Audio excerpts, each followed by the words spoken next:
Fala galerinha, eu sei que vocês já tinham uma boa noção desse conteúdo, mas como a gente ficou um tempo aí parado, a gente precisa relembrar. Estrutura das palavras e daqui a pouquinho o processo de formação das palavras. Vamos lá, relembrar um pouco disso? É o seguinte, galera. Formalmente, ou seja, estruturalmente, vocês sabem que as palavras de língua portuguesa, tanto os termos nominais quanto os termos verbais, são formados sempre por esses elementos. Tem um radical, a esse radical você junta um sufixo ou um prefixo, ou os dois ao mesmo tempo, e lógico, a esse radical você também insere desinências. No caso dos termos nominais de gênero, para saber se é masculino ou feminino, ou até neutro, entre aspas, e de número, caso você queira designar a ideia de plural. Beleza? No caso dos termos verbais, a gente tem uma estrutura muito semelhante, mas uma diferença crucial, que é o fato das desinências dos termos verbais serem bem mais complexas. A gente tem as desinências número pessoal e modo temporais, e é isso, inclusive, que faz dos verbos em língua portuguesa um assunto um tanto quanto difícil e complexo. Mas esse não é o nosso foco no momento. O nosso foco nesse momento são os termos nominais, galera. E vocês sabem que para a gente entender direitinho a estrutura da palavra e ali na frente o processo de formação das palavras, a gente precisa compreender principalmente um elemento.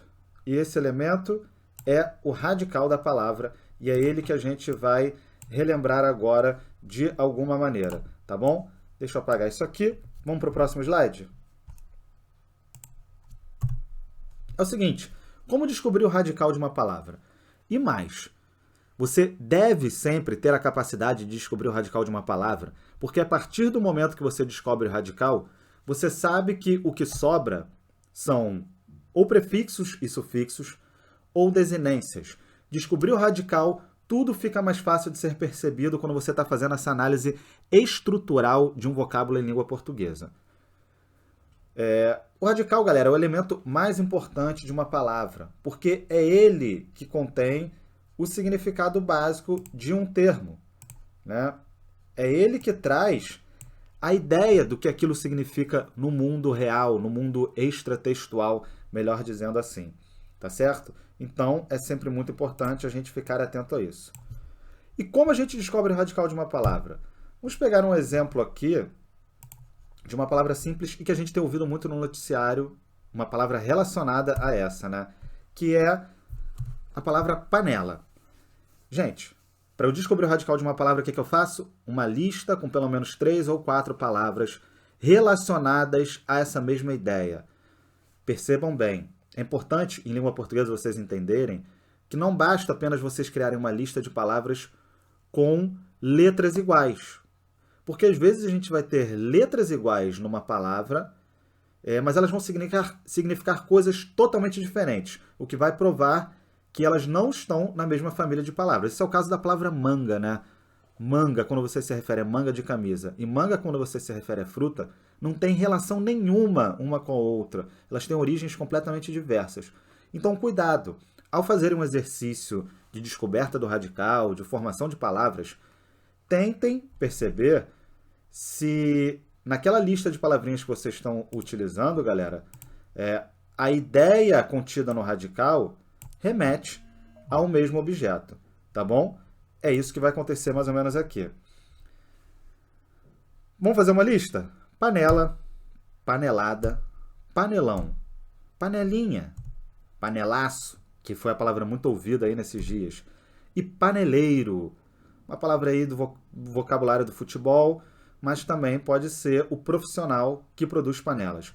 Qual é o radical dessas palavras? Vocês têm 2 segundos para me responder. É isso mesmo. Quem respondeu panel, respondeu certo, porque o radical da palavra é aquilo que tem em comum entre todas elas. E a gente percebe que é nesse elemento aí, panel, que está o sentido que remete a esse mesmo objeto. Todas essas palavras, apesar de serem diferentes, têm relação com esse objeto aí que vocês estão vendo. Por isso é tão importante a gente perceber o radical de uma palavra. Descobrir o radical de uma palavra, galera, vocês começam a poder brincar e perceber como Sufixos, prefixos vão entrando no radical para a formação de uma palavra, como as desinências são introduzidas para também trazer uma informação para a gente. Mais ou menos assim, galera. Vou pegar esse radical aí para vocês. Caval. É o seguinte, de caval eu posso formar a seguinte palavra. Cavalo.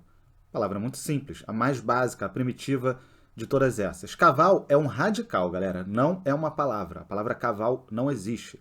A palavra mais básica de toda essa família de palavras que eu vou levantar agora é cavalo, que é a primeira delas. Um radical mais uma desinência de gênero. Em vez de botar uma desinência de gênero, eu posso botar um sufixo. Que tal botar o sufixo inho, tão famoso? Formamos cavalinho. Ou eu posso formar a palavra cavalino. Tem até um nome de um restaurante assim, ali na Taquara, né? Radical caval mais sufixo ino. Ou eu posso formar o famoso cavaleiro. Ou ainda, eu posso fazer uma brincadeira melhor. Jogar um A antes do radical e um sufixo ado após o radical e formar a palavra acavalado. Perceberam? Ou ainda, a incomum palavra cavaleante. Gente, o que essas palavras têm em comum?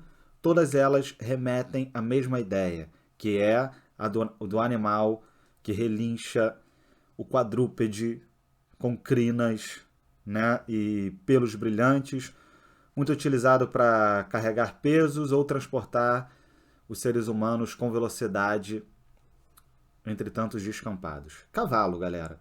É assim que a gente brinca. Percebeu o radical? Você consegue enxergar muito facilmente a montagem da palavra a todo momento.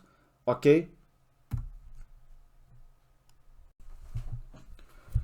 Galerinha, quando a gente fez essa brincadeira aí, na verdade a gente se valeu de um desses dois processos de formação de palavras. Qual foi o processo de formação de palavras que eu utilizei no exemplo ali atrás? De cavalo, cavalado e tudo mais, foi o processo de derivação, com certeza. Né? Em alguns casos ali prefixal, em outros casos sufixal, em outros parasintética. Relembrando, esses são os dois processos principais que a gente vai estudar durante todo esse bimestre.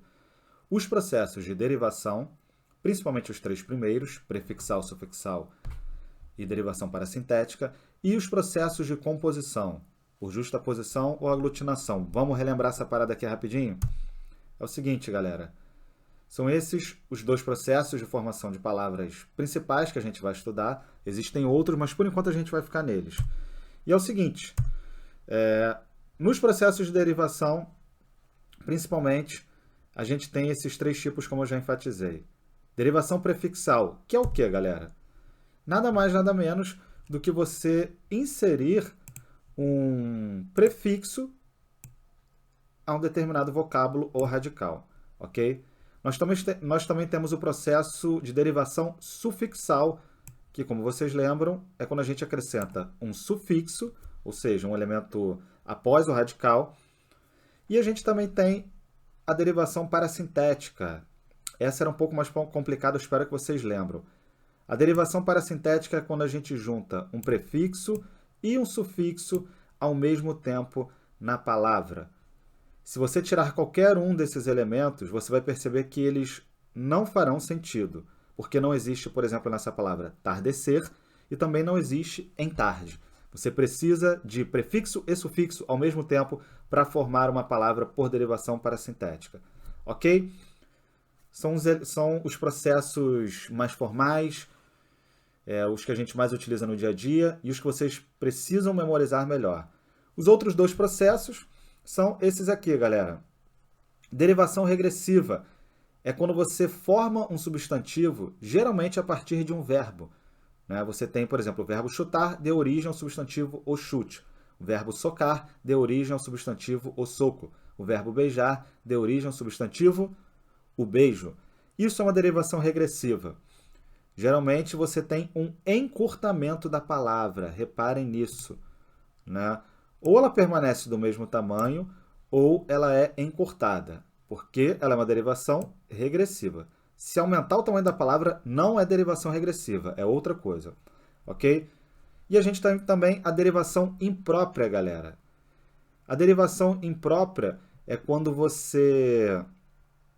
Olha, é homem não, tá? É homem aqui, por favor. Acrescentem aí, ó, um M, né? Mesmo mal feito assim. Derivação imprópria é quando você tem uma palavra que é de uma classe gramatical.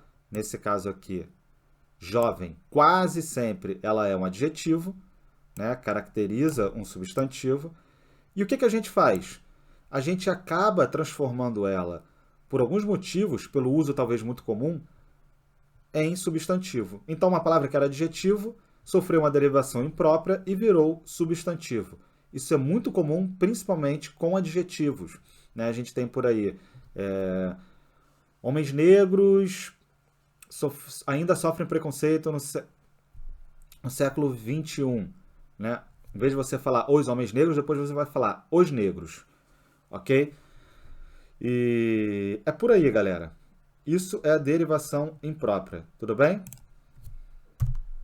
É o que aconteceu. Não, desculpa, não foi o caso de derivação imprópria naqueles exemplos, mas nos exemplos que eu dei ali anteriormente, o que a gente teve? Primeiro, isso aqui não é, a palavra cavalo não é derivada de nada, porque ela é a palavra mais básica de toda essa família, né? Todas as outras derivam de cavalo. O que a gente fez? Derivação sufixal, ao acrescentar o sufixo inho. Outra derivação sufixal, ao acrescentar o sufixo ino. Outra derivação sufixal, ao acrescentar o sufixo eiro. E nesse caso aqui, acavalado. Te pergunto, existe a palavra a cavalo? Não. Existe a palavra cavalado? Também não. O que nós fizemos então? Acrescentamos simultaneamente sufixo e prefixo. Então a gente teve aqui uma derivação parasintética, ok? E nessa última palavra, cavaleante, novamente uma derivação sufixal. Os dois processos de formação de palavras e seus subtipos, beleza? É isso que a gente vai continuar vendo, provavelmente por mais uma semana aí, até que vocês estejam expert em tudo isso. Pessoal, esquecendo a derivação, vamos para o próximo processo, o processo de composição. Temos dois subtipos, justaposição e aglutinação. Antes de eu passar para a próxima etapa aqui, eu quero que vocês tentem fazer um exercício de rememoração. O que caracteriza o processo de formação de palavras de composição por justaposição? E o que caracteriza o processo de formação de palavras de composição por aglutinação? Vamos relembrar? Bem, pessoal, processos de justaposição são aqueles em que você não tem alteração nenhuma nos elementos constituintes da palavra, ok? Sem alteração. A gente pode botar aqui, ó. Já no processo de aglutinação, você vai perceber que existe, nem que seja uma mínima alteração, mas ela está lá presente, né?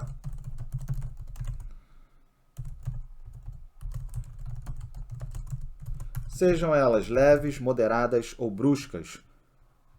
Se houve qualquer alteração, a palavra composta, que vai ter sempre dois ou mais radicais, enfim, será classificada como por aglutinação. Percebam uma coisa, nesse processo, galera, nós temos a manutenção perfeita de dois radicais. Nesse caso aqui, até de duas palavras inteiras. Nesse caso aqui, a gente tem três palavras. Processo de composição, palavras compostas. Você vai ter dois ou mais radicais. Lá no processo de derivação, a gente só tinha um radical, ao qual você acrescenta ou prefixos ou sufixos, ou faz alguns outros esqueminhas. Aqui, galera, na composição, a gente vai ter sempre dois ou mais radicais, sendo que no processo de justaposição não há nenhuma alteração nesses radicais. E no processo de aglutinação, sempre há alterações, né? É o caso de ponte agudo, que significa ponta aguda. Ele não virou pontagudo, né? Ponta agudo, virou ponte agudo. No caso de aguardente, reparem, é uma leve alteração. Se a gente fosse manter um processo de justaposição, nós teríamos que fazer o quê? Água ardente. Mas não, aqui a gente contraiu, juntou os dois As e virou uma coisa só. Processo de aglutinação. Se não houve nenhuma alteração, processo de justaposição. Tudo bem lembrado? Tudo bem recordado? Prontos para mais uma bateria de exercícios?